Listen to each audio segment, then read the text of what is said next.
How is democracy related to capitalism and capitalism to democracy? Well, that's a subject people have been studying. Political scientists, political economists, and economists have been studying for at least 200 or 300 years. The old conventional wisdom used to be that modernization, broadly understood, would produce democracy. And modernization was understood as capitalist modernization. And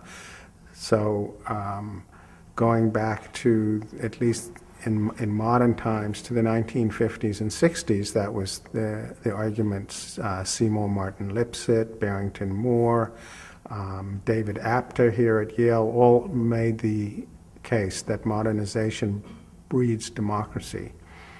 Modern political economists have a somewhat more complex view of the matter, which is that capitalism and the growth that it brings with it is necessary for democracy to survive.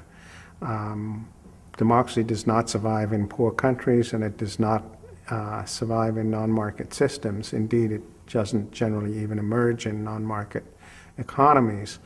However, there's no inevitability. So it is the case that democracy depends on capitalism, but it's not necessarily true that capitalism produces democracy. Capitalism can coexist with authoritarian systems for very long periods of time, perhaps even indefinitely.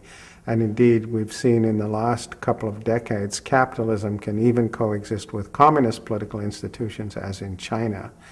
The old modernization theorists would have said, well, eventually, if capitalism comes to China, the pressure to democratize will be irresistible. But we no longer believe that that's necessarily true. So capitalism is a necessary but insufficient condition for democracy, if you like. And if you want democratic capitalism, you really have to promote both independently. You can't assume that democracy will somehow spring from capitalism.